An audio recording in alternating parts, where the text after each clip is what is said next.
အားလုံးပဲမင်္ဂလာပါဗျာဘာမီဆော်ရာစတိုရီ channel ကနေကြိုဆိုပါရစေဒီကနေ့ညမှာတော့ဖုန်ကြီးတာစာဆယ်ကျိုးတဲဆိုတဲ့ဖြစ်ရမှန်ဇလန်လေးကိုတင်ဆက်ပေးတော့မှာပဲဖြစ်ပါတယ်ခင်ဗျာ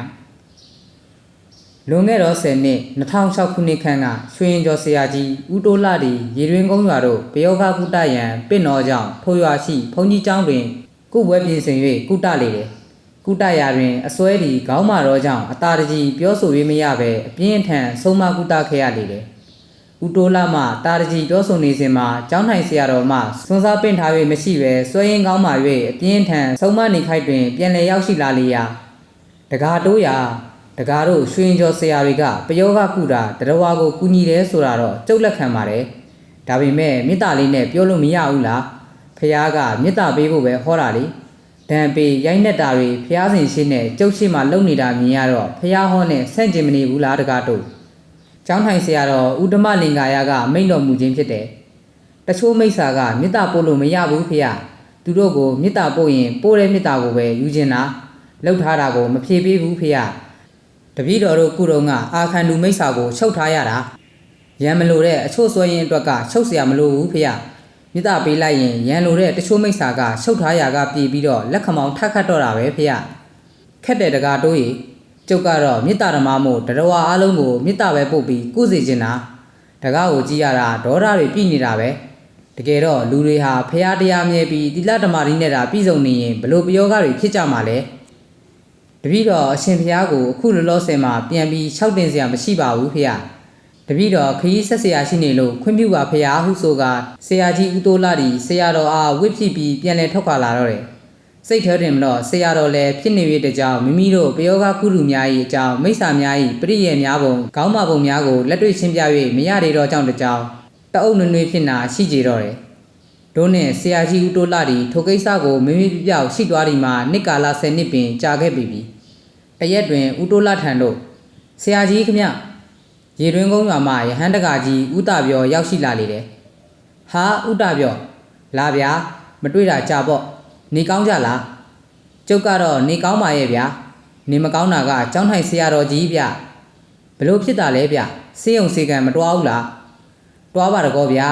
ဒီလိုဗျဆရာတော်ကြီးကကျမ်းမာရေးဆို့ရင်းလာတယ်ဒါကိုဆရာတော်ကဝိနည်းလေးစားတော့ဆရာတော်ကြီးကမမိတ်ဘူးဆရာတော်ကဝိနည်းရဲ့ပြင်တိလဓမ္မတိနဲ့လည်းအတော်ပြည့်စုံတာကလားတခါကဆရာတော်တရားထိုင်နေတာကျမ်းနဲ့တောင်လောက်လွတ်နေတာပတ်ချာလေကရောင်လူလဲထွက်နေတာကျုပ်ကိုယ်တိုင်မြင်နေလာရင်ကိစ္စဆက်ပြောမယ်ဗျဆရာတော်ကမကြမ်းမာတာကိုမမိတ်တော့ကျုပ်တို့ကအလိုက်တတိစေးုံစေကံပြတာပဲဗျဘာယောဂမှရှာမတွေ့ဘူးတကိုယ်လုံးလေးကန်ကြိုက်ခဲနေတာခန္ဓာကိုယ်ကမတဲချင်းအောင်လေးလံနေတော့တာအဲ့ဒါမန်းလေးစေးုံကယောဂရှာမတွေ့ဘူးပြုတ်ဆက်ပါအောင်ဥတပြောရေဆရာတော်ဘာဖြစ်တယ်လဲဆိုတာအတိအကျမိမ့်မဖျားလို့၆တော့မှသူ့ကိုရွာထဲကဂဝေမနှစ်ယောက်ကအတေတက်နေတယ်လို့မိန့်တော့တယ်ဟင်ဘလို့လို့ဖြစ်နိုင်မလဲဗျဆရာတော်လိုပုံပုံမျိုးကိုဆရာတော်ကတမထအားကောင်းတယ်ဆိုတာခမားကိုပြောပြီးပြီလေဆရာတော်ကအတိုင်းနာမြင်နေရတဲ့ဗျဆရာတော်ပယောဂဖြစ်နေတာတကယ်ကြီးဗျတိုးတိုးတိတ်တိတ်ဗျအဲ့ဒါကျုပ်ဆရာဦးတိုးလာကိုလာပင့်တာပဲကျုပ်တပည့်တွေရောခေါ်လာခဲ့ရမလားဆရာကြီးတဘောပါသူတို့လည်းပညာရအောင်ကျုပ်လည်းအခုတလောပယောဂခုရတာရက်ဆက်နေလို့အတန်းနာနေတယ်ဗျဒါကြောင့်ပါခေါ်ခဲ့ပါဗျာကျုပ်တို့ဘက်ကအကုန်ကြေပြွန်ရပါစေမယ်အခုတော့ကျုပ်ရွာကတခြားကိစ္စလေးရှိလို့တွားလိုက်အောင်မယ်ဆရာတိုးတို့ရေရင်းကုန်းကိုကြွနေကြပါဗျတပည့်ခါမနဲ့အစောလာခဲ့မယ်ဗျာတို့နဲ့ဆရာကြီးဦးတိုးလာတပြည့်များဖြစ်သောမောင်တိန်နိုင်နဲ့မောင်စိန်ထွန်းတို့သည်ရေရင်းကုန်းရွာတို့ရောက်ရှိလာခဲ့ကြတော့တယ်ရွာဦးကျောင်းမုတ်ထိတ်တွင်ကပ္ပယကြီးဦးတာအေးကထွက်၍ကြိုးဆိုလေတယ်ထိုစဉ်ဦးတာအေးသည်ရုတ်တရက်အကောင်တကောင်ကြိုက်ခံရသည့်နဲ့လက်ကိုပုတ်တက်နေတော့တယ်ဘာဖြစ်တာလဲဗျဘရုံးဗျကျုပ်တူပြန်လာတာကိုမြင်လိုက်တယ်ကြိုက်ပြီးပျောက်သွားတာနားလိုက်တာဗျာလှုပ်ပါအောင်ကိုင်းပြစမ်းမအောင်ဟုဆိုပြီးအကြိုက်ခံရတော့တူလက်ဖြံအားကြည့်လေတော့အနီအောင်ဖုများထင်ရှားစွာပေါ်လာလေတယ်ဆရာကြီးဦးတိုးလာသည်ဦးတာအေးလက်ဖြံအားတူးလက်ဖြင့်တတ်ချလေတော့အနီအောင်ဖုများမှာအံ့ဩလာစွာပျောက်ကင်းသွားလေတယ်တကယ်တော့မိစ္ဆာသည်ကြမ်းတမ်းလာစွာခရီးဦးကြိုပြုလေပြီတကားထို့နောက်သူတို့သည်ကျောင်းမော်တို့တက်ခဲကြလေတယ်ဆရာတော်ဥဒ္ဓမလင်္ကာယသည်ကျိန်းဆက်ရာဂရင်ထက်တွင်လျောင်းလျက်ရှိနေတယ်ထို့နောက်ဦးတိုးလာသည်ကုပွဲပြင်ဆင်၍ဆရာတော်အားစစ်ဆေးလေတယ် စစ်စေးတော်ဆရာတော်ဤလက်ဖျားတွင်နာမိစ္ဆာဆက်ကိုချုပ်မိလေတယ်အခြားအနံ့ဆွဲခြေစင်းကပ်နီးများဖြင့်မမိရှိတကိုယ်လုံးလည်းမပူးကြဆရာတော်ဖေအခုတော့ပယောကတဘောကလက်အဖျားလေးတွေမဲ့ချုပ်မိနေပါတယ်ဖေတကားကြီးရေဂဝေမနှစ်ယောက်ကကြောင်းခေါင်ပေါ်တက်လိုက်ဆင်းလိုက်နဲ့နေတာဗျတကားကိုကြည့်ပြီးဟားတိုက်ရင်းနေကြတယ်ဗျကုရမှာအထောက်အကူဖြစ်စေမလားလို့ကြုံမြင်တာကိုပြောတာနော်ထို့တို့ဆရာတော်ကမိန့်တော်ကြောင့်ဦးတိုလာဒီဆံမန်းပြုလုပ်၍ကြောင်းခေါင်အားပက်ရတကားကြီးသူတို့ပြုတ်ကျလာပြီဖက်ပြေးသွားပြီထိုစဉ်ကြောင်းပင်သားရှိအိမ်တအိမ်မှနွားတကောင်ဒီတချူချူဖြင့်တွေ့ကြရလူအားလိုက်လံဝေ့လေတယ်ကဲငါတပည့်နှစ်ယောက်ရေနွားကိုဂဝေဝင်ဘူးနေပြီထင်တယ်ကွတွားထိန်လိုက်ကြဟုတ်တယ်တကားကြီးသူတို့နွားစီရောက်သွားပြီအမှန်မှာဂဝေမှာကုတနေတော့ဆရာအားအာယုံပြောင်းနေတာဖြစ်တယ်ဆက်ကူး၍ပြောင်းသွားခြင်းဖြစ်တယ်အရှင်ဖျားရဲ့ဝေဒနာလေးမိတ်ပါဖျားကျုပ်အခုနောက်ပိုင်းကိုယ်တွေလေးလံလာတယ်ဗျတွေးထိုင်းတယ်လို့ပဲခန္ဓာကိုယ်မတည့်ခြင်းတရားအားမထုတ်ခြင်းတို့တွေဖြစ်လာတယ်စိတ်ကတေးခြင်းလာတာဗျကျုပ်လည်းကျုပ်တမာဒီနဲ့ဘာဖြစ်တာလဲဆိုတာကြည့်တော့မြင်တာပါပဲရွာထဲကမိန်းမနှစ်ယောက်ကျုပ်เจ้าကိုဆွန်းလာပို့နေတဲ့မိန်းမတွေသူတို့လာပို့တဲ့ဆွန်းနဲ့ဆွန်းဟင်းတွေကတကယ်တော့အပင်းတွေလားပဲကျုပ်ကိုအတေတက်ကြမှာဗျမြင်လဲမြင်တယ်ကြားလဲကြားတယ်ဗျတင်မဗျအမိန့်ရှိပါအောင်ဖေကျုပ်တော့သူတို့ထဲတဲ့အပင်းမီလို့ဖြစ်တာနဲ့တူပါတယ်သူတို့လက်ချဲလို့ကျုပ်တိပြီးတဲ့နောက်ပိုင်းသူတို့လည်းကျုပ်เจ้าကိုဆွန်းလာမပို့တော့ဘူးဒါပေမဲ့ဝေဒနာကပိုဆိုးလာတာပဲအချင်းဖေတပည့်တော်လျှောက်တင်ပါရစေဖေအမားပိုင်ရင်ခွင့်လွတ်ပါဖေ6ပါတကားတို့အရှင်ဖျားကတီလတမာတိနဲ့ပြည်စုံလူပါဖေဘာဖြစ်လို့ပယောဂဖြစ်တယ်လို့ယူဆတော်မူပါတယ်လေဖေကျုပ်လည်းအစကအဲ့လိုထင်ခဲ့တာပါပဲဖျားတရားမြဲပြီးတီလတမာတိနဲ့ပြည်စုံရင်ပယောဂမဖြစ်နိုင်ဘူးလို့အစကထင်ခဲ့တာကျုပ်မားသွားတယ်ထိုးစဉ်မောင်တိန်နိုင်နဲ့မောင်စိန်ထွန်းတို့ပြန်ရောက်လာတော့ကြောင့်ဦးတိုးလာမဘာထူးလဲဟဲ့ဆရာကြီးနွားကဝင်ဘူးခံနေရတာခင်ဗျ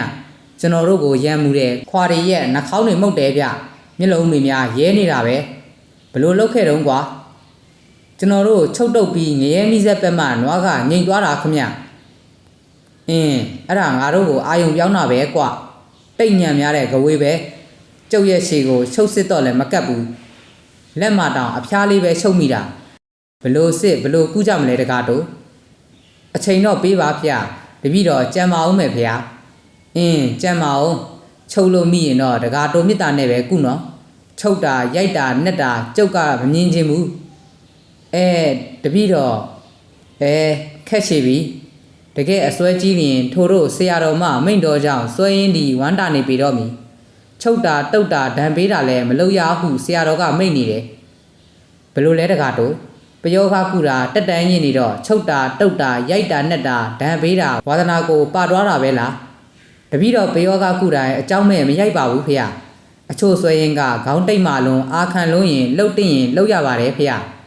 ဒါပေမဲ့အရှင်ဖျားအမိန့်ရှိထားတော့တပည့်တော်အရှင်ဖျားမိန့်တယ်လို့ပဲလိုက်နာကြည့်ပါမယ်ဖေတာဒုဦးတိုလာဒီဆက်ရှင်းပင်ဟဲ့ဒီနယ်မှာရှိနေတဲ့ကွင်းပိုင်နယ်ပိုင်မြို့တော်ချင်းရွာတော်ချင်းများအချုပ်နှောင်ရှိကကင်းလွတ်စေဟောဒီဆရာတော်အားပြုစားထားတဲ့အစွဲရင်းများကပြုလုပ်ထားသည့်အခြားပယောဂဖြစ်နေသူကိုငါစီအရောက်ပို့စံတားဆီးနိုင်သူမရှိစေရဒီเจ้าမှာငါစောင့်နေမယ်မင်းတို့ဟာတာရဏဝန်ထမ်းဖြစ်တဲ့ဒီဆရာတော်ကိုကူညီဆောင်ချောက်ရမယ်တာဝန်ရှိတယ်ဒါကြောင့်ငါပြောတဲ့အတိုင်းစွဲရင်းသူလူနာကိုငါစီအရောက်ပို့ဆက်အားကောင်းတဲ့သူဖြစ်ပါစေဟုအမိန့်ပြန်လိုက်လေတော့တယ်အချိန်ကမနေ့9 နာရီခန့်ဖြစ်လေတယ်ဆရာကြီးဦးတိုးလာသည်မိမိတွေးထဲတွင်ပေါ်ဒီအကြံဖြင့်ပြောဆိုမိန့်ပေးခဲ့တော်လဲထိုတို့လှုပ်လျင်ရနိုင်ပြီလားတေချာမပြောရသေးရှိထို့ကြောင့်တာရဏနဲ့ဆိုင်သောကိစ္စလည်းဖြစ်၍တာရဏဆောင်နတ်မင်းကြီးများကိုတိုင်တယ်၍စွဲရင်းလူနာကိုရောက်လာဖို့ရေးအနံ့ရပြန်နေတယ်ထို့နောက်ဖျောင်းနိုင်တွင်ပိုက်၍မိထွန်းရန်အထူးတံပြန်စမကြီးကိုရေးဆွဲလေတယ်တကားတို့ဖះအခုတကားရေးနေတာစမလို့ခေါ်တယ်မဟုတ်လားတင်မဖះကျုပ်ရဲ့အမြင်မှာတကားအဲ့ဒီစမစာရွက်ကိုဖျောင်းနိုင်မှာပတ်ပြီးမိထွန်းလိုက်မယ်ထွန်းရင်ဟိုကဝေမတွေထွန်းလူအောင်ခံရလိမ့်မယ်လို့မြင်နေတဲ့တကားအဲ့လိုဖြစ်အောင်လုပ်တဲ့စမဆိုရင်မလုပ်ပါနဲ့လို့ကျုပ်ပြောခြင်းနဲ့တံပြန်စမဆွဲနေတော့ဦးတိုးလာဒီတိတ်တကိုပင့်တက်ကိုခြိုက်လျက်တပည့်တော်လိုရမယ်ရဆွဆွဲပါရစေဖေ။ဒီစမကိုအရှင်ဖေခွင့်မပြုမချင်းမတုံးဘူးလို့တပည့်တော်ဂရိပေးပါတယ်ဖေ။အေး တာရု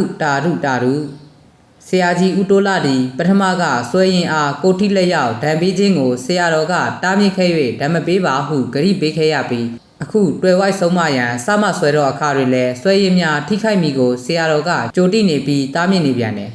ပင့်တက်ကိုအချိန်ချင်းချိုက်ရင်ဘာဆက်လို့ရမည်မသိဖြစ်နေရတော့လေဟဲ့ဆရာတော်အားဆွဲရင်ကမနှောတိုက်ထားရင်ပြက်စေဟုတီတိုအမိန်ပေးလိုက်တယ်တကာကြီးကပင့်တက်တွေခြိုက်လာကြည်လားဖျောင်းနိုင်စမမထွန်းရဘူးဆိုလို့အကြက်ရိုက်နေတာလားဗျဒီတမြန်ဖျောင်းနိုင်စမကအတားတကြီးအေးအေးဆေးဆေးပြောလို့ရတဲ့ဆွဲရင်းတွေအတွက်ထွန်းလဲသူတို့ကိုမထိပါဘူးဖေသူတို့ရဲ့စိတ်ဓာတ်တွေအရကောက်ကြည့်ရုံမှာဆင်းလဲမှုအပေါ်နောင်တမရရင်သာထိစေဆုံးမစေတာပါဖေကျုပ်လည်းသူတို့ကိုမေတ္တာပို့နေတာပဲတကားရဲ့အချင်းဖေမေတ္တာပို့တော့သူတို့ကမလုပ်တော့ပါဘူးလို့ဂရိပေးပါသလားဖေအိုးရဲတောင်ရဲနေပါလေဗါတဲ့ဖုန်ကြီးအသားစားဆယ်ကျိုးတန်တယ်လို့ပြောတယ်ဒါဆိုအချင်းဖျားလိုဇန်တမဘတ်ကောင်းသူကပို့ပေးတဲ့မေတ္တာနဲ့မတန်တဲ့လူတွေများလားနော်တန်နာမတန်နာသူတို့အပိုင်းလေကျုပ်အလုတ်ကရန်သူမိတ်ဆွေမခွဲခြားပဲမေတ္တာပို့ဖို့ပဲတပည့်တော်နားမလဲလို့မေးလျှောက်ပြရစေဖေ6ပါအချင်းဖျားလိုတီလာတမာဒီနဲ့ပြည်စုံသူတွေဘာကြောင့်ပယောဂဖြစ်ကြရတာလဲဖေကျုပ်အမြင်တွေပြောပြမယ်တကားတို့တင်မဖေကျုပ်တမာရီနဲ့ကြည့်လိုက်တော့အတိတ်ဘဝတစ်ခုကကျုပ်ကသူတို့ကိုယုံညံ့တဲ့အောက်လန်းပညာနဲ့တစ်ဖက်တက်အနိုင်ယူနှိမ့်ဆက်ခဲ့ဘူးတယ်ဘာသာရေးအသည့်တွေအရလူများလက်ခံထားတာကတီလာတမာရီပြည်စုံနေရင်ပရိတ်ပထန်းရွတ်ဖတ်ရင်ရန်မူလိုလူတွေရဲ့ဘေးအန္တရာယ်ကလွတ်ကင်းတယ်လို့တိမာပေါ်တကားတို့တင်မဖေတပည့်တော်လည်းအဲ့လိုယူဆထားပါတယ်ဖေအဲ့ဒါမမားဘူးဗျဒါပေမဲ့တရဝါတိုင်းအတွက်မမှန်ဘူးတကားတို့ဆက်ပါအောင်ဖေဝိုးဆိုတာဖះရှင်တော်မှပြေးလို့မလွတ်ဘူးတကားပြိဋိနိဗ္ဗာန်ပြုကနီးဝမ်းတော်လာရတယ်မလားတင်မဖះ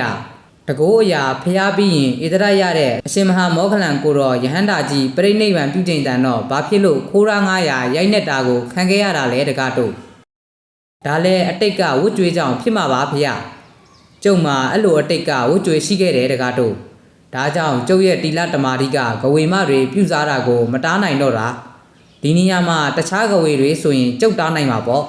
သူတို့နှစ်ယောက်ရဲ့ဝတ်ကြွေးကိုကျုပ်ဆက်ရမယ့်အချိန်လေးတင်မဖေတပည့်တော်ရှင်းလင်းသွားပါပြီဖေတပည့်တော်ထပ်ပြီးလျှောက်တင်ပြစေဖေတပည့်တော်တို့အထက်လန်းပညာဟာတရဝါကိုနိုင်ထက်ကလူအမြဲနှိမ့်ဆက်နေတာမဟုတ်ပါဘူးဖေမေတ္တာနဲ့တန်တူကိုမေတ္တာပေးကုတလိုက်ရင်ပျောက်ကင်းသွားတာလည်းရှိပါတယ်ဖေဝတ်ကြွေးရှိသူဆိုရင်တော့အခုခက်တတ်ပါတယ်ဖေကဲလို့ဆွဲရင်ကောင်းပါလို့လိုအပ်ခဲ့လို့ဆုံးမတန်ပေးရမယ်ဆိုရင်လည်းမုံတီးစိတ်နဲ့ဒဏ်ပေးခြင်းမဟုတ်ရပါဘူးဖေဘလို့စိတ်မျိုးနဲ့ဆုံးမတယ်လေတကားဖះရှင်တို့မြင့်မို့တောင်ကိုကြွရှိတော့ပဏ္ဏောပဏ္ဏနဂါမင်းကတောင်ကိုရစ်ပတ်လမ်းပိတ်ထားတော့အရှင်မဟာမောဂလန်ကိုတော်မြတ်ကြီးကတူထက်ကြီးတဲ့နဂါအဖြစ်ဖန်ဆင်းပြီးပဏ္ဏောပဏ္ဏနဂါမင်းကိုရစ်ပတ်တော်မူခဲ့တယ်မရစ်ပတ်မီဖះရှင်နဲ့တကွယဟန္တာကိုတော်ကြီးတွေကမေတ္တာနဲ့မပြောဘဲနေမယ်မထင်ပါဘူးဖေဘယ်နေလိမ့်မလဲဆက်ပါဦးတကားအေးအေးဆေးဆေးမေတ္တာပို့လို့မရတဲ့လူမို့ရစ်ပတ်ဆုံးမတော်မူခဲ့တာဖြစ်ပါလိမ့်မယ်ဖေအဲ့လိုရစ်ပတ်တော့ငကားမင်းဘက်ကကြည့်ရင်မနာကျင်ရဘူးလားဖေထိုက်တိအားလျော်စွာနာကျင်ရမှာပဲပေါ့တပည့်တော်တို့အထက်လန်းပညာမှာလည်းဒီလိုပဲမှတ်ယူတော်မူပါဖေဆွဲရင်ကိုမုံတီးခြင်းမဟုတ်ပါပဲမန်တက်နေလူကိုချိုးနှိမ်ဖို့ဆိုတာမေတ္တာနဲ့မရရင်သူ့ကိုနာကျင်အောင်လုပ်ရတတ်ပါတယ်ဖေယဟန္တာကိုတော်မြတ်ကြီးတောင်ညစ်ခဲ့သေးတာလေဆရာတော်ဥဒ္ဓမလင်္ကာရသည်ခေတ္တမြစဉ်းစားပြီးနောက်လေသူတို့တိတ်ကောင်းမှလုံးနေရင်တော့လိုအပ်တယ်လို့တကားတို့ဆုံးမပါလေတိတ်ပြင်းထန်ကြီးတော့မလုပ်ပါနဲ့ကြောင်ရုပ်ပြကြွက်ချောက်လို့ရရင်လည်း6ပေါ့သူတို့ကျုပ်ကိုလှုပ်တယ်လို့အတေတက်တာမျိုးတော့မလုပ်ရဘူးဟင်းတကားတို့ကဖုန်ကြီးကိုတရားဟောနိုင်တာပဲဝမ်းတာလာပါတယ်ဖေတရားဟောတယ်လည်းမထင်ပါနဲ့ဖေတပည့်တော်လည်းအရှင်ဖေကိုပါရမီဖြည့်ခြင်းလို့ပါဖေကောင်းပြီတကားတို့တင့်တော်သလိုလှုပ်ပါအလွန်အကျွံမဖြစ်ပါစေနဲ့တင်မဖေဒါနဲ့တကားတိုးတို့ရွှေရင်ကျော်ပညာကတစ္ဆာနဲ့အရှိတည်တယ်လို့ဆိုတယ်ဟုတ်လားတင်မဖေကျုပ်ကိုပြောပြပါလား1အမဲဓာတိလျက်နဲ့မစားရ2အယက်တေစာဘီယာမူရစ်စေတိလျက်နဲ့ဆေးဖြစ်ကလွဲလို့မမီဝဲရ3ကာမပိုင်လင်ရှိမရမရရှိလင်ကာယကံမြောက်မပြစ်မာရ4ပယောဂမရှိပဲရှိတယ်လို့လိမ်မကူရအဲ့ဒီတစ္ဆာလေးချက်ခံယူပြီးဆေးပေါက်ပညာယူရတာပါဖေ အဲ့ဒါဆိုရင်တက်တက်လုံးတစ္ဆာထင်းရင်ပယောကအတိုက်ခိုက်လုံခြုံတွားရောလားတကားတစ္ဆာမပြတ်ပေမဲ့မလုံခြုံခြင်းအကြောင်းတရားများလည်းရှိပါတယ်ဖေ။ပြောပါအောင်တကားထိုစဉ်ကျောင်းပေါ်တို့အမျိုးသမီးတဦးဆွန်းကြိုင်တကြိုင်ဆွဲလျက်တက်လာလေတယ်။အောင်မလေးဆရာတော်ဖေတပည့်တော်ကတ်တဲ့ဆွန်းလေးမှဖုံးတော်မူနိုင်သေးရဲ့လားလို့ဆရာကြီးဦးတိုးလာဒီစကားပြောမူမမှန်တော်ထိုအမျိုးသမီးကိုအကဲခတ်ကြည့်လေတယ်။ထိုအမျိုးသမီးဒီဦးတိုးလာအားမဲ့တယ်လို့ရွက်တယ်လို့ဖြင့်စောင်းမြောင်းနေလေတယ်။ကဲနမမောနေတော့မယ်ဒီရေလေးတောက်လိုက်ပါအောင်အမောပြေဟုဆိုကဦးတိုးလာဒီထိုအမျိုးသမီးကိုရေစင်တိုက်လေတယ်။ဦးတိုးလာစိတ်မှထိုအမျိုးသမီးတွင်ကြိုတင်ဝေရောက်ပူကတ်နေသူရှိလိမ့်မည်ဟုတွက်ဆထားပြီးသားဖြစ်လေတယ်။ရေကလည်းပူလိုက်တာကဲရေကပူပေမဲ့ခေါင်းထဲမှာနောက်ကြီးကြီးဖြစ်နေတာရှိခဲ့ရင်လည်းပြေးသွားပါလိမ့်မယ်ဟုတ်တယ်ရှင်ကျမအမြဲတမ်းလိုခေါင်းမူးနေတတ်တာအခုတော့ရေချိုးလိုက်တယ်လို့ခေါင်းထဲပေါ့သွားတယ်လို့ပဲကဲငါနမကျုပ်ကပယောဂကုတဲ့ဆရာပါအခုရောက်တုံးရောက်ခိုက်ငါနမကိုပယောဂရှိမရှိကျုပ်စစ်ပေးပါရစေဆရာတော်မရိပ်မိသဖြင့်ကဲမှတ်ရေးကြည့်စစ်ခံလိုက်ပါအတက်ခန္ဓာနဲ့တကွာအရာအလုံးကိုဒီဆရာကိုအပ်လိုက်ကွဆရာတော်မှတိုက်တွန်းတဲ့ဖြင့်မတ်အေးကြီးဆိုသည့်အမျိုးသမီးသည်တူအတက်ခန္ဓာကိုအပ်လေသည်ဆရာကြီးဦးတိုးလာသည်မတွင်းခင်ကလေးကဝင်ပူးကျင်နေတော့မတ်အေးကြီးအားခြေဆင်းစစ်ဆေးခြင်းမပြုတော့ပဲဖျားစဉ်ခြေတွေလက်အုပ်ချီစေ၍ဆွဲရင်အားမောင်းတွင်းလေတော့တယ်မတ်အေးကြီးသည်ချက်ချင်းဆိုသလိုရိုင်ထိုးလာပြီးနောက်လက်အုပ်ချီကိုဖြုတ်ပြီးခါးကိုထောက်လျက်ဟင်းဟင်းဟင်းဒင်းရများငါတို့ရာရာဆဆဒင်းပညာကဘာမို့လို့တော့ဟဲဟုဆိုကမတ်အေးကြီးသည်အပြုတ်ကျိုးပြက်ပြစ်လဲကျသွားလေတယ်ဆရာတော်မှတကားဝင်ပူးတဲ့သူကပြန်ထွက်သွားပြီတကားဟိုးကျောင်းခေါင်းပေါ်မှာနေရောက်ဟုဆိုတော့ကြောင့်ဦးတိုးလာ၏တပည့်နှစ်ယောက်မှဆံမန်းကိုယူကကျောင်းခေါင်းအားပက်ရလေတယ်ထို့နောက်ကျောင်းအတွင်းပြင်ခေါမိုးပါမကြမ်းဆံမန်းများပက်ကြလေတယ်ဆရာကြီးဦးတိုးလာမှဟဲ့ရှေးစားဆုံးတွေတတ်တိမရှိလို့ပြေးတာလားနင်တို့တတ်တိရှိရင်ပြန်မပြေးနဲ့ဝင်ပူးလေဟဲ့ဆရာစုပ်ပလို့ငါတို့ကပြေးတာမဟုတ်ဘူးနင့်ကိုစောက်ပြူမဆိုင်လို့ကိုခုဝင်ခုထွက်လှုပ်ပြတာဟုမတ်အေးကြီးနှုံမှထွက်လာလေတယ်။ဦးတိုးလာမှဟဲ့အဲ့ဒီဆက်ကိုထိထိမိမိချုပ်ထားဟောတာငရဲမီးကွာဟုဆိုပြီးရေစင်ခွက်ထဲမှရေကိုလက်ဖြင့်ဆွ၍ပက်လိုက်လေတယ်။မတ်အေးကြီးတွန့်သွားပြီးဆရာကျမမတ်အေးကြီးပါဟေ့အဲ့ဒီမတ်အေးကြီးပါလို့ပြောတဲ့ဆက်ပါချုပ်ထားစမ်းဆရာကျမမတ်အေးကြီးအစ်စ်ပါရှင်ကျမကြောက်တယ်ပြန်တော့မယ်ဟုဆိုကထား၍ပြေးလေတယ်ဟေ့ဆိုင်ရပိုင်ရနိုင်ရဆွဲရင်ထက်တကိုးတာပေးစီချုပ်ထားတုတ်ထားစမ်းဟုဆိုလိုက်လေရာမတ်အေးကြီးဒီပြေးနေရမှဆက်ခနဲ့ရက်တန့်သွားလေတယ်ဟေ့ခန္ဓာရင်ဆက်တွေအကုန်ဆွဲတိတ်ဒူးကောက်ပွဲကိုဥတင့်နဲ့နောက်ကနေဖြက်ရိုက်ချိုးစမ်းဒူးထောက်နေအောင်ချိုးထားဟုဆိုလိုက်လေရာမတ်အေးကြီးဒီကျမ်းပေါ်တို့ဒူးထောက်ပြကြသွားလေတယ်တကယ်တော့မတ်အေးကြီးအဖြစ်ဆွဲရင်ကဟန်ဆောင်ပြောဆိုခြင်းတည်တကားအဲ့လိုမကြမ်းတမ်းနဲ့လေမေတ္တာအရင်ပို့ပါတကားအခုလောလောဆယ်ခဏတိခန့်တော်မူပါဖေရတပည့်တော်ဆက်စချင်းရအောင်ချုပ်ရမယ်တာဝန်ရှိနေလို့ပါဖေရဒီတကာနဲ့တော့လေအချင်းကပါနေပါကောဟဲ့ကျိုးပိုင်မီကျိုးတုတ်တုတ်နဲ့လက်ပြန်ကျိုးတုတ်ထားစမ်းအကူညီဆက်အားလုံးပြတ်စီဆရာအစုပ်ပလုတ်စောစောကငါဒူးကိုနောက်ကအလစ်မှာဘလူနင်းလိုက်မှမသိလို့အငိုက်ခံလိုက်ရတာငါလက်ကိုတော့နင်းချုပ်လို့ရမလားဟဲ့ဥဆိုကမတ်အေးကြီးဒီခါကိုထောက်လေတယ်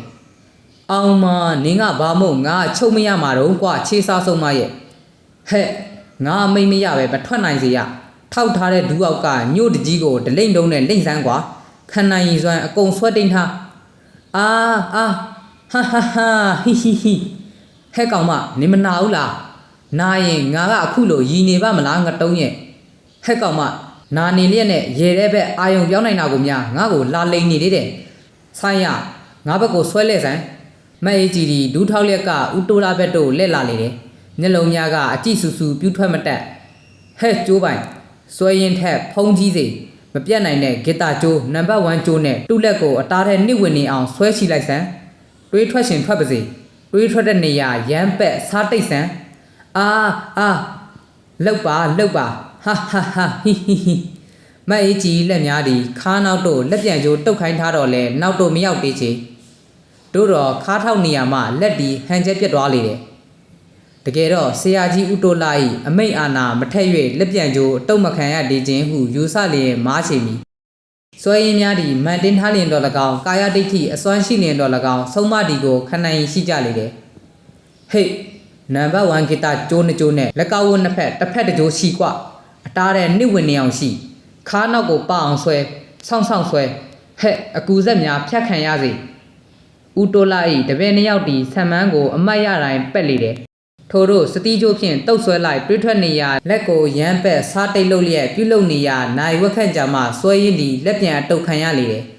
အမှန်တကယ်တော့မတ်အကြီးလက်တီတွေးမထွက်ပါပဲအကောင်းပကတိခါးနောက်တို့ပြည့်၍အချုပ်ခံရသည်ဟုမြင်ပါလေဟဲ့ဆရာကငါဒူးထောက်ထားတာညောင်းနေပြီငါထိုင်တော့မယ်ဟဲ့ကောင်မထိုင်နိုင်စေရဟာတကားကြီးထိုင်ခွင့်ပေးလိုက်ပါကဲဆရာတော်ဖွင့်ပေးလို့ငါနင့်ကိုထိုင်ခွင့်ပေးမယ်ငါနင့်ကိုအေးအေးဆေးဆေးပဲပြောမယ်နင်တို့ဆရာတော်ကိုဘာလို့လှုပ်တာလဲဘလို့လှုပ်တာလဲပြောစမ်းအောင်မလေးဖြည်းဖြည်းမေးပါ ਈ ငါဖြေရမှာလားဖြေအမှန်တိုင်းဖြေစမ်းအမှန်တိုင်းဖြေရမယ်ဆိုရင်တော့ဟိဟိဟဲ့ကောင်မလာညှုမနေနဲ့မြင်အမှန်ကိုဖြေစမ်းကြိုက်လို့ဘာကွနင်းရလဲဟဲ့ငါဖုန်းကြီးကိုကြိုက်လို့ပါဆိုတက္ကမမူရဝါဒမပြောပါနဲ့တက္ကမတို့ဘဒူတွေလဲဆိုတာကြုတ်သိပါတယ်ကျုပ်ဝိနီးနဲ့ထိန်းနေလို့နာမည်မပြောပြတာတက္ကမတို့ကျုပ်ကိုတတ်ဖို့လောက်ကြတာကြုတ်သိပါတယ်တကယ်တော့ကျုပ်ကဝတ်ကြွေးပေးနေရတာမို့တက္ကမတို့တတ်မယ်ဆိုရင်လေကျုပ်ကဟဲ့ကောင်မဘာရေးတာလဲဟဲ့တော့ရိုင်းလိုက်တာဖုန်းကြီးစကားပြောတာကိုပြီးအောင်မပြောရပဲဖြတ်ပြောတာတကယ်တော့ဦးတိုးလာဒီဆရာတော်ပြောသည့်စကားကိုဖြတ်ပြောခြင်းသည်အကြောင်းရှိပေတယ်ဆရာတော်ဘာဆက်ပြောမိကိုလည်းခက်မှန်တိနေပေတယ်ထိုစကားသာအပိသက်ဆရာတော်မှပြောထွက်ပြီးပါကဦးတိုးလာမြည်တို့မြမတတ်နိုင်တော့ကြီးငါရိုင်းတာမဟုတ်ဘူးငါကိုငါတိတယ်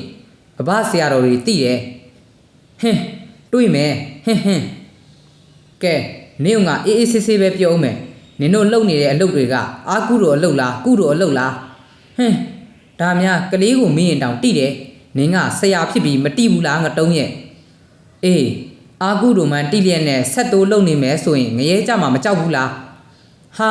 လာပြီးတရားလာဟောမနေစမ်းနဲ့ငရဲကြောက်နေရင်အစကတည်းကလုံမနေဘူးဒီမဲ့နင်တိလားကလေးအသားစားရရင်တကြိုးတက်တယ်လူကြီးအသားနှစ်ကြိုးဖုန်ကြီးသားစားရင်၅ကြိုးတိလတမာတိရှိတဲ့ဖုန်ကြီးဆို10ကြိုးဟဲ့10ကြိုးအဲ့အခါငါတို့အခုလက်ရှိနေတဲ့ပညာနဲ့နောက်တိုးနဲ့ဆိုအိုဟိုပြောမနေနဲ့တိမ်ညွန့်တက်စားရုံပဲဟာအေးအခုနင်စားလို့ရရရဲ့လားဟင်းနင်စွမ်းလို့လားနင်အဘတွေပညာစွမ်းလို့လားကို့ဘာသာအထင်ကြီးမနေနဲ့အေးပါဘာပဲဖြစ်ဖြစ်နင်တို့စားလို့မရတော့ရင်ပြီးတာပဲမလားဟင်းလောက်ကြည့်စမ်းပါနင်ပညာပဲစွမ်းမလားငါတို့အစ်စ်ပဲတက်မလားဆိုတာငါကဆရာတော်မြစ်တာရခံထားလို့နင်တို့လိုခေါင်းမအာခံတဲ့အစွဲကိုပြင်းပြင်းထန်ထန်မလုပ်သေးတာနော်နင်တို့စိတ်တွေပြင်ဖို့အချိန်မီသေးတယ်လှုပ်လိုက်စမ်းပါတက္ကမတို့ကိုကျုပ်ကမြစ်တာပို့ပါတယ်စိတ်ချမ်းသာကြပါစေကိုစင်ရဲ့ကင်းကြပါစေအခုလိုအချုပ်ခံအတုတ်ခံနေရတာကိုလည်းကျုပ်မမြင်ချင်ပါဘူးပြေးလွတ်ပါစေဟာကဲဆရာစုပ်ဘာတက်နိုင်သေးလဲဟုဆိုကစွဲရင်ဒီလက်များအလုံးပြေလျက်လက်ခမောင်ထခတ်လေတော့တယ်တကယ်တော့တိလတမာတိရှိတော့ဆရာတော်ဤနှုတ်ထွက်စကားကြောင့်စွဲရင်ဒီချုပ်ခံထားရမှပြေးလွတ်သွားခြင်းဖြစ်တယ်ဟဲ့ဆရာတော်အတက်နဲ့ခန္ဓာကိုဆရာတော်ရဲ့ခွင့်ပြုချက်ဖြင့်ကျွန်ုပ်ကနေတဆင့်အဘဆရာတော်များထံအနံ့ထားပြီးဖြစ်တယ်ငါနဲ့တကွငါဆရာငါအဘတွေအမိန့်တာအတီဖြစ်တယ်ဆရာတော်ပြောတော့စကားအတီမဟုတ်ဟဲ့နိုင်ရပိုင်ရကတုတ်ထားချုပ်ထားစမ်းဆရာတော်မှာမနှောတိုက်ကြံသေးရင်ဟဲ့ပြက်စေခုဆိုပြီးငရဲမိဆက်ဖြင့်ဆရာတော်အားပက်လိုက်တော့ဆွဲရင်းဒီလက်ပြန်ကျိုးတုတ်မြဲတုတ်လျက်ခံရလေတယ်ယခုတခါတွင်ပထမလိုမျိုးအကြာကြီးရှုပ်ရန်မလိုရှိအချင်းဖျားတပည့်တော်ကိုကုတဖို့အနံပါတယ်ဆိုရင်ကုတနေစဉ်အချင်းဖျားဘာမှမမိတ်ပါနဲ့ဖျားတာရဏအကျိုးအရှင်ဖျားရဲ့အကျိုးအတွက်အရေးစွန့်6တင်ပါတယ်ဖျားဒီအချိန်မှာအရှင်ဖျားရဲ့နှုတ်ထွက်စကားတပည့်တော်ရဲ့နှုတ်ထွက်စကားများဟာအင်မတန်မှအရေးကြီးတဲ့အချိန်မို့အရှင်ဖျားတိခတ်ပေးတော်မူပါဖျားအခုဆွဲရင်းများဟာဘလို့ပဲမေတ္တာရက်ခံနေပါစေလက်လျှော့မဲ့သူများမဟုတ်တာကိုအရှင်ဖျားတိတော်မူပါဖျားတာရဏအကျိုးအတွက်ဝစီပိတ်တော်မူပါဖျားဟု6တင်လိုက်တော့ဆရာတော်မှခေါင်းငင်း၍တင့်တော်တာလှုပ်ပါတကားကြီးဟုမိတ်လေတယ်အမှန်တကယ်တော့ဆရာတော်ဒီမေတ္တာကြီးမားရကတူပေးစရာကြီးသည့်ဝတ်ကြွေးကိုအတက်ပင်တေးတေးပေးလိုက်မည်ရန်လိုတူတပားအားမထိခိုက်စေလိုဟုတော့စိတ်ရင်းဖြင့်ဝင်ရောက်ပြောဆိုနေခြင်းဖြစ်လေတယ်တကယ်ပယောဂကုတလျင်ထိုတို့ဘေးမှဝင်ပြောရသည်မဟုတ်ချေထို ထို့တို့ပြောဆိုခြင်းကိုကုတတူဆရာအနေနဲ့မတားဆီးမိပါကကုတရာတွင်များစွာအခက်ခဲဖြစ်တတ်သည်ကိုပယောဂကုတကြတူဆရာကြီးများတိကျပေးလိမ့်မယ်ဟဲ့ဆွဲရင်းတွေငါနောက်ဆုံးသတိပေးမယ်အတင်တို့ဆရာတော်နဲ့ပတ်သက်တဲ့မြဟောဒီမတ်အေးကြီးနဲ့ပတ်သက်တဲ့မြလှုပ်ထားတဲ့အရာတွေအကုန်တိမ့်မလားမတိမ့်ဘူးလားကျွန်ုပ်ကမေတ္တာရခံပါတယ်အကုန်တိမ့်ပေးပါဟဲတိမ့်မို့လှုပ်ထားတာမှမဟုတ်ပဲအေးအဲ့ဒါဆိုရင်ငါအဆိုမဆိုနဲ့တော့နာဖို့တာပြင်ထားလှုပ်စမ်းမှာလှုပ်လိုက်စမ်းမှာငါတို့ကဒီဖုန်ကြီးကိုစားဖို့တယောက်တည်းကြံလို့မရလို့သူကမြင့်နေလေဒါကြောင့်မို့ငါတို့ကဝေ2ယောက်အားနဲ့လှုပ်ထားတာအခုဝင်ပူးနေတာလဲ2ယောက်ပူးကြီးပဲနင်ကြိုက်တယ်လို့ဒဏ်ပေးကြည့်ငါတို့ပူးတွဲခံရင်တယောက်ကိုတိတ်မထိပါဘူးပပလေးပပလေးဟာဟာဟာဟီဟီဟီကျောင်းဆောင်နဲ့ကြီးရောက်ခဲ့ပေးပါဟာဟာဟာနင်ကျောင်းဆောင်နှစ်လောက်ကတော့ငါတို့ကမူနေရင်စောစောကလို့ကျောင်းခေါင်ပေါ်ငါတို့တက်ဖို့နေနေတတဖုန်ကြီးကျောင်းတဲကိုဝင်ရပါမလားအေးကျောင်းဆောင်နှစ်လောက်ကတော့ခြေတစ်ချက်ကန်းစာမရှိဘူးဟဲ့အခုတောင်ဘဲချောင်းပြေးကပ်မှမသိစင်းစင်းဆဆလဲပြောပါဦးအဲ့ဒီနတ်ကသားနိုင်နေရင်ဒီဖုန်ကြီးပယောကဖြစ်နေပါမလားကျောင်းဆောင်နှက်ကြီးအဘဆရာတော်များရဲ့တကိုးနဲ့အချုပ်အနှောင်ရှိကပြေလွတ်စေစွဲရင်းတွေထက်တကိုးအဆများစွာကြီးစေအဘဆရာတော်များအမိတ်အာနာတာသနာဆောက်နှက်မင်းကြီး၄ပါးရဲ့တကိုးအာနာထက်မြက်စွာတည်စေကျောင်းဆောင်နှက်ကြီးအာခံကောင်းမှနေတဲ့စွဲရင်းတွေကိုပြင်းပြင်းထန်ထန်ထုထောင်းလိုက်ထိုအခါမက်အေးကြီးဒီအနောက်မှတစုံတယောက်မှရိုက်နေနေသည့်တပွဲရှေ့ကိုကုန်း၍ကြလိုက်ခေါင်းမော့သွားလိုက်ဘေးတိုက်ပြေး၍ကြလိုက်ပြန်ထလာလိုက်ဖြစ်နေလေတော့တယ်မက်အေးကြီးကိုဝင်ပူးနေတော့စွဲရင်းဒီအလူအလဲဒဏ်ခံနေရတော့လဲမငီးညူပေထိုအခါဆရာကြီးဦးတိုးလာဒီစွဲရင်းဤတကိုယ်လုံးကိုလေထဲတွင်တက်ယူဟန်ပြု၍ကျမ်းမော်တို့လက်ဖြင့်အုပ်ထားကထိုနေရာတွင်စမတစ်ခုကိုဆွဲလေတယ်ဟဲ့စွဲရင်းတွေရဲ့အတဲနှလုံးဖြစ်စေနှစ်ယောက်ပူတွဲမခံစေရစတူပြိုင်တူတီချာခံစေရာဟုဆိုကထိုနေရာအားလက်ဖြင့်တတောက်တောက်ခောက်လေတော့တယ်ဆယ်ချက်ခန့်ခောက်တော့အာဆရာစုပ်တေးမယ်အာဟေ့ငါတေးမှာမဟုတ်ဘူးနင်တို့ဆက်ပြီးအာခံနေနင်တို့တေးမှာဟဲ့အာခံဆွဲရင်းများရဲ့အတဲနှလုံးတွေကိုကြောက်ပြင်းနဲ့ဖိထားအပေါ်ကဆင်းနဲ့နင်းဆန်းကွာမတေးစေရတေးလူမတက်ဒဏ်ခံစေရအာနာတယ်တကားကြီးအချင်းဖျားတပည့်တော်ကိုနောက်ဆုံးပြောထားတဲ့ဂရိကိုတတိရတော်မူပါဖေရတာရဏအကျိုးအတွက်ဖြစ်ပါတယ်ဖေရဟဲ့ကောင်မတွေကြောက်ပြီလားကွမကြောက်အာဟဲ့ကြောက်ပြင်းအောက်ကအတဲနှလုံးများစီစီညက်ညက်ကြေတကဲတို့တွေးထွက်နေတကဲတို့ရမ်းပက်စားတိတ်ထားစံဟဲ့ကောင်မတွေချောပြီလားကြောက်ပြီလားကွမကြောက်ဘူးဟဲ့မချော့အာနင်တို့အချော့မပေးရင်ငါဖြေပေးမယ်ဘလို့တော့မချော့ဘူးငါတို့ဆယ်ကြိုးရမှာအာဟဲ့ဆိုင်ရနိုင်ရစွဲရင်းတွေကိုခေါင်းမော့ခိုင်းပြီးမျက်လုံးဖွင့်ပေးစမ်းဟုဆိုလိုက်ရမက်အေးကြီးဒီခေါင်းမော့လာပြီးမျက်လုံးကြီးပြူးလာလေတယ်ဟေ့ဟောရာကမင်းတို့အချော့မပေးတဲ့မြမထုတ်တဲ့မြထပ်လုပ်ဖို့ကြံစီနေတဲ့မြမင်းတို့မျက်လုံးကန်းနေစေတဲ့ကွန်းရွက်စမရေးကွကုံစင်မပြန်မြင်စေဟုဆိုပြီးကွန်းရွက်ပေါ်တွင်စမဆွဲ၍ဆွဲရင်းများအားမျက်လုံးထဲဝင်အောင်ကွန်းရွက်ကြီးကိုညှိ၍ခတ်လေတော့တယ်အာကမ်းပါပြီဟဲ့ကောင်မတွေအချော့ပေးပြီလားမပေးဘူးဟဲ့ဆိုင်ရနိုင်ရစွဲရင်းတွေကိုခေါင်းမော့ခိုင်းပြီးပါဇက်ဖြဲထားစမ်းပြေးလာတဲ့ပါဇက်ကိုနှစ်ဖက်ချုံအပ်နဲ့အထက်အောက်ထောက်ထားပါဇက်ပိတ်၍မရစေရဟုဆိုလိုက်တော့စွဲရင်းဒီပါဇက်ကြီးပြေးလာလေတယ်ဟာလျက်ဖြင့်ပိတ်၍မရရှိဟဲ့ကောင်မတွေနင်တို့ကြောက်ပြီလားမအောင်မချော့ရဘူးလားမဟုတ်ဘူးအေးဟောတာနင်တို့ပညာဘူးကိုဖျက်စေတဲ့ပညာဖျက်စမားကွဟုဆိုကစာမတရက်ကိုထုတ်၍မိချိုးလိုက်ပြီးပြာကိုငရဲမိဆက်ရေစင်တော်ဖြင့်ရောဆက်လျက်ဖွင့်ရနေတော့ဆွဲရင်းများ၏ပါဇက်ထဲသို့လောင်းထဲလိုက်လေတယ်တို့တော့ဆွဲရင်းကပါဇက်ထဲတွင်ထိုရေကိုငုံထားလေတယ်ဟဲ့မထွေးထုတ်နိုင်စေရရေဒီဝမ်းကောင်းထဲသို့ဝင်၍ဆွဲရင်းများ၏ပညာဘူးများဖြိုဖျက်စေဟုဆိုလိုက်တော်မှဆွဲရင်းများသည်ရေကိုမျိုးချသလိုဖြစ်လေတယ်အာပူအာဟာပူတယ်ဟဲ့ကောင်မတွေကြောက်ပြီလားချော့ပြီလားကြောက်ပြီဒါဖြင့်အချော့ပေးပြီလားမချော့ဘူးအေးငါကလည်းဒါမျိုးမှကြိုက်တာဟောတာကတန်မြန်ကြီးစမဖျောင်းနိုင်ကွမင်းတို့ပညာလဲမကြခင်ပြတ်တော့မယ်ဒီဖျောင်းနိုင်ထွန်းလိုက်လို့ကတော့မင်းတို့ပိုနာပြီငါတိတ်မနှိမ့်ဆက်ရှင်လို့ပြောနေတာနော်ထွန်းရမလားမထွန်းနဲ့ဒါဖြင့်အချော့ပေးမှလားပေးပြီလှုပ်ထားတာတွေအကုန်ထုတ်ပေးမှလားမထုတ်ဘူးပိုကြိုက်သွားပြီကွာထိုးမိဟိတ်ဟဲ့တူးစီတီးတန့်ခံစေရ မြမခန့်စေရကျမ်းမြင်မော်ပကံပြားထဲတွင်ရှိသောတံမြန်ကြီးစမဖျောင်းနိုင်သည့်အတွင်းမိစာနှင့်အပြင်မိစာမိုင်းငိုင်စက်ကူစမစာရွက်ကိုလင်းမြန်စွာလောင်ကျွမ်းနေရရှိလေတယ်ဆရာတော်ကမျက်နှာကိုလွှဲလျက်ရှိကြတယ်အာဦးကြောက်ပြီကုံထုတ်မှလားထုတ်မယ်ဆိုရင်ဒီလွန်စွာမှပူလောင်နေသည့်အလားဖုံးကြီးကြောင်ကျမ်းမြင်တွင်လူလိမ့်ငိုယိုနေလေတော့တယ်ဟဲ့ကောင်မတွေနင်တို့မကြောက်တော့သေးပါဘူးကြောက်ပြီတကယ်ရောကြောက်လို့လားမကြောက်သေးပဲလိန်နေတာများလားမလိန်ပါဘူးတကယ်ကြောက်ပါပြီတကယ်ထုတ်ပေးမယ်မထွန်းပါနဲ့တော့ဟုဆိုကဖူးဆိုကတုံးပေခန့်ကွာမှဖျောင်းနိုင်အားလမ်းမုတ်လေတယ်ဟဲ့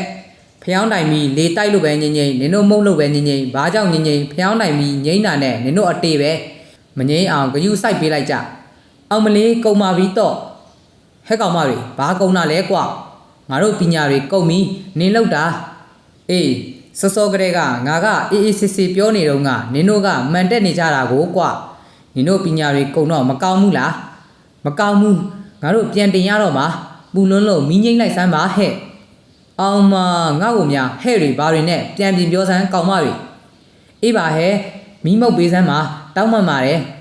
ပြန်တင်အောင်မလားဒါကတော့ဟဲ့ငါတို့လည်းငါတို့စီးပွားရေးရှိသေးတယ်လေဒါလေးနဲ့လှုပ်ရှားနေရတာမရဘူးကွာအခုရောနင်တို့မျက်လုံးမြင်ရသေးလားမဲနေတာမမြင်ရဘူးအေးနင်တို့လှုပ်သမျှနင်တို့ခိုင်းထားသမျှဒီဆရာတော်နဲ့တကွပတ်တဲ့သမျှအရာအလုံးဟောဒီမတ်ကြီးကြီးနဲ့ပတ်တဲ့သမျှအရာအလုံးအကုန်ထုတ်ပေးပြီးရင်ပြန်မြင်မယ်ကွထပ်ပြီးပညာတင်မယ်ဆိုရင်တစ်တက်လုံးမျက်လုံးကန်းနေပြီးတော့ခုတံမြန်ဖျောင်းနိုင်ရဲ့နစတပြိုင်နဲ့တံမြန်ထိစေဖြေစည်းမရှိငါကလွှဲရဘယ်သူမှမကုနိုင်စေရလှုပ်ရလိုက်တာတော့အောင်မလေးကုံပါပြီထုတ်ပေးပါမယ်နော်အောင်မလေးတူနဲ့ကြမှာခံရတာပန်းဝင်ခံနေကြမှာခလုတ်တိုက်ရတယ်လို့ရင်နာတယ်ဟိတကယ်ထုတ်ပေးမှလားပြောစမ်းထုတ်ပါမယ်ဖျောင်းနိုင်မီးငိမ့်ပေးပါဒါကနင်တို့တကယ်ထုတ်နေရင်မပူစေရဟန်ဆောင်ထုတ်နေရင်စတို့တုံးစပူခံစေရထုတ်ပြီးဟုဆိုကထိုင်လျက်ကကြမ်းအားကစုံပေါက်၍ရှေ့ဘွားဖြင့်ရိုက်လေတယ်ပြီးတော့ရက်နာနေလေတယ်ဟဲ့ကောင်မတွေဘာလုပ်နေရလဲကုံအောင်ထုတ်ကုံမီဟဲ့ကုံမီနင်မယုံရင်စစ်ကြည့်ဘဒုလှုပ်ထားတာကိုကုံနဲ့ပြောနေတာလေဟောဒီမတ်ကြီးဟာကုံနာဆရာတော်ကိုလှုပ်ထားတာရောဟင်ဘလို့မှအလွတ်မပေးပါလားနော်အေးပါကုံအောင်ထုတ်ပေးမယ်ဟုဆိုကလေထဲတွင်ဆွဲယူဟန်ပြီး၍ကျမ်းမော်တွင်ထုချေလေတော့တယ်ခဏအကြာတွင်ကုံမီကဲကုံရင်တစ္ဆာရီတောက်ဆွဲရင်များကိုယ်တိုင်တစ္ဆာဆိုကိုယ်တိုင်တောက်စေရမည်အစားထိုးတစ္ဆာမဆိုစေရအစားထိုးမတောက်နိုင်စေရဟုဆိုပြီးတစ္ဆာပြင်းပြင်းဆိုခိုင်းလေတယ်ငါတို့ပြန်တော့မယ်နေအောင်မပြန်သေးနဲ့အောင်ပြီးပြီလေမပြီးသေးဘူးငါမေးစရာရှိသေးတယ်ကဲဟဲမေးမြန်မေးငါမှရေချိုးနေရင်တန်လန်ကြီးဟဲ့နင်တို့ပညာနဲ့ဆရာတော်လိုတီလတမာရီရှိတဲ့လူမျိုးကိုဘလို့ပြုစားသလဲဟင်း तू ကမြင်တော့မြင်နေဟဲ့ကောင်မတွေငါ့ကိုဟဲ့တွေဘာတွေနဲ့လာမပြောနဲ့စကားပြန်ပြောရိုးတပြောစမ်းဟင်းတော့စိန်ငကတ်ကြီးရှိနေလို့တာပေါ့ဟင်းဘာပဲဖြစ်လေနင်တို့ချုံနေပြီပဲပြောလေသူ့အစင်ကမြင့်နေလေဒီတော့ငါတယောက်တည်းလှုပ်လို့မရဘူးတခြားလူသားဆိုရင်တမန်အဖြစ်တော့ငါလှုပ်လိုက်ရင်စေးကူချိန်တောင်းမရဘူးဘိုင်းကနေလဲတေတာအပင်းထဲစရာတောင်းမလို့ဘူးလှုပ်ပြီးတာနဲ့ချက်ချင်းစက်သိမ်းပစ်လိုက်တာပဲဘယ်ဆရာမှခေါ်စစ်လို့မရဘူးအခုဟာကတုစာယနာတွေခံနေတယ်ငါပထမစစ်တုံးကဘာဖြစ်လို့ရှစ်တော့မှလာမကတ်တာလဲဖြေစမ်းဟဲ့လှုပ်ပြီးတာနဲ့ဝေဒနာပဲခြံပြီးစက်သိမ်းပစ်တာလေဘယ်ဆရာကခေါ်စစ်လို့ရမလဲဟင်းနင်ဒီဖုံးကြီးလက်အဖျားလေးကိုချုပ်လို့မိတယ်ဆိုတာကလည်းနေမလို့တာပေါ့အဲ့ဒါမနှောတိုက်ကိုမိတာဘာနဲ့တိုက်တယ်လဲနေ့တိုင်းဆွန့်ကပ်နေ့တိုင်းအပင်းထဲတယ်ငါတို့လုံမှန်တိသွားတဲ့အချိန်ကစပြီးငါတို့အเจ้าကိုမလာတော့ဘူးအေးကြည်မကိုဘူးတွင်းလိုက်တယ်အေးကြည်မလက်နဲ့ကင်တမျှအစားတောက်မှန်တမျှပင်းတွေပဲများလိုက်တဲ့မာယာကဲဘာနေနောက်တစ်ကြောင်းလို့မရတော့ဘူးနင်တို့တစ္ဆာရည်လဲတောက်ပြီးပြီဟုတ်ကလားဒီဘဝတော့မရတော့ဘူးလေနောက်ဘဝပေါ့ဟဲ့ကဲဘာမှမကြံရင်ထွက်နိုင်စေဖျားချစ်ကိုအဘတွေချစ်ကိုနတ်မင်းကြီးလေးပါနဲ့မဲတော်ကြီးကိုချစ်ခိုးဟုဆိုကထွက်ခိုင်းလေတယ်ဟဲ့ဆရာတော်နဲ့တကွပတ်တက်နေသမျှအရာအလုံးမတ်အေးကြီးနဲ့ပတ်တက်သမျှအလုံးတို့တွင်ဆက်ကျွင်းဆက်ချောင်ဆက်သိမ်းဆက်ကပ်ဆက်ညံ့ညူသမုံးမြမကြံစေရ ကျန်နေရင်လုံးဝမထွက်နိုင်စေရဟုဆိုတော့မအေးကြီးဒီတတိလေလာလေတော့တယ်ထို့နောက်ဆရာတော်ဒီဆွန်းဖုံးပေးခြင်းရောက်လာ၍ခဏနာမီပြုတ်လေတယ်ဦးတိုးလာဒီဇုံတစ်ခုကိုတတိယ၍မအေးကြီးအားခြေဆင်းစေ၍သူမယူဆောင်လာတော့ဆွန်းနဲ့ဆွန်းဟင်းအားစစ်ဆေးလေရာထိုထဲတွင်အစာပင်ပါရှိနေကြောင်းစစ်ဆေးတွေ့ရှိရလေတယ်မအေးကြီးအားဆက်ဆွဲဆက်ထောင်အမိန့်ပေးစစ်တော်ဒူမတွင်၎င်းဆရာတော်တွင်၎င်းပယောဂဘာမှမကြံတော့ဒီကိုတွေ့ရလေတယ်ဆရာကြီးရဲ့ကျမဆရာတော်ဖုံးပေးမိတဲ့ကိုဘာမှမထည့်ရပါဘူးရှင်ကျမဘာမှလည်းမတတ်ပါဘူးကျုပ်လက်ခံပါတယ်ငါနမဟိုကဝေနှစ်ယောက်ကမတ်အေးကြီးကိုအရင်ကပညာတဲ့ဘူးပင်းထည့်ထားတာမတ်အေးကြီးကစုံကဝေပညာကိုတင်ယူထားတာမဟုတ်ပေမဲ့သူတို့ထည့်ထားတဲ့ဘူးပင်းကနေတဆင့်ဆရာတော်စီကတ်မဲ့အစာတဲကိုအပင်းတွေဝင်ကုန်တယ်သူတို့ကဘူးပင်းထည့်ထားသူရဲ့စိတ်ကိုထိမ့်ချုပ်နိုင်တယ်လေဒါဖြင့်ကျမကိုယ်ထဲမှာပညာတဲ့ဘူးပင်းဆိုတာကြီးရှိနေသေးတဲ့ပေါ့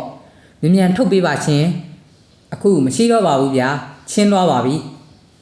အံ့ဖွယ်ရာတွေပါလားတကားတိုးရဲ့ကျုပ်ဖြင့်သူတို့ဒီလောက်ထိပရိယေများလိမ့်မယ်ကောက်ကျစ်လိမ့်မယ်လို့တောင်ထင်မထားဘူးကျုပ်ကတော့မြစ်တာတွေပို့လိုက်ရတာသူတို့ကတော့အလွယ်တကူပြောလို့မရတဲ့အပြင်တကားတိုးကြင်ကြင်တန်တန်ဆုံးမနေတာတောင်းမှလက်မချော့ဘူးနော်တေမဖေအချင်းဖေဟာတကယ်ကိုတီလဓမ္မကြီးနဲ့ပြည်စုံတဲ့ပုဂ္ဂိုလ်ပါဖေအခုဟာကအချင်းဖေရဲ့အတိတ်ကဝတ်ကြွေးကြောင့်သာသူတို့ကပြုစားလို့ပင်းဝင်တာပါဖေကျုပ်ကအရင်တော့ငါဆိုရင်စွန်းစားလဲအမတ်နဲ့စားတယ်ဗျတဖြည်းဖြည်းနဲ့မတ်ပြီးစားခြင်းစိတ်တွေပျောက်ကုန်တယ်အဲ့ဒီနောက်ပိုင်းပိုဆိုးလာတော့တာပါပဲခစစ်တွေကိုယ်တွေအသားတွေနာတစ်ခါများဆိုဝေဒနာဖိစီတော့ကိုတက်တိခြင်းစိတ်များတောင်တကယ်ဝင်နာဗျအဲ့ဒါသူတို့လုပ်တဲ့ပညာပရိယေတွေပါဖေအချင်းဖះကိုတခါတည်းလုံမရတော့ဖြည်းဖြည်းချင်းလှုပ်ယူတာပေါ့ဖေခိုင်မာတဲ့ကြောက်ဆိုင်ကြောက်တာတောင်မှတွန်းတိုက်ပါများရင်ပဲ့ထွက်ယူကိုဖေအတိတ်ကဝုတ်ပါလာတော့သူတို့လောက်တာဝင်ဖို့အခွင့်အရေးဖြစ်သွားတာဖြစ်ပါလိမ့်မယ်ဖေအဲ့ဒါအမှန်ပါတကားကြီးကျုပ်လည်းအကျွေးဆိုရင်ဆက်မရမယ်လေဒီလိုခံယူထားတာကလားကျုပ်ကအကျွေးပေးရတာကတခုမကဘူးတကားတို့ရွှေရင်ကျော်ဂိုင်းတော်ကြီးအပေါ်လဲကျုပ်ဝစီကျွေးရှိခဲ့တယ်မတ်မိလားတကားတို့မိမ့်ပါဖေလွန်ခဲ့တဲ့10နှစ်လောက်ကတကားဒီเจ้าကိုပယောကလာခုတယ်အဲ့ဒီတုန်းကကျုပ်ကဆွန်းစားကြွနေတော့ဆဆချင်းကုတာတွေမမီလိုက်ဘူးကျုပ်ပြန်လာတော့တကားတိုးပွဲချမ်းနေပြီးဟိုဘက်ကလူးလိမ့်နေတာပဲတင်မဖေမတ်မိပါတယ်ဖေအဲ့ဒီတုန်းကကျုပ်ကတကားတိုးကိုမြစ်တာနဲ့မကူလို့ပြင်းပြင်းနေဝေဖန်ခဲ့ဘူးတယ်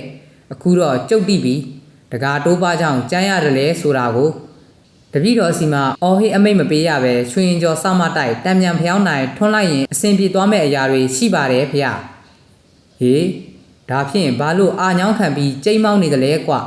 မမောဘူးလားဆရာမာထားတာရှိလို့ပါဆရာကကုထုံးကြံအောင်ကုပါလို့မာထားတာဖေ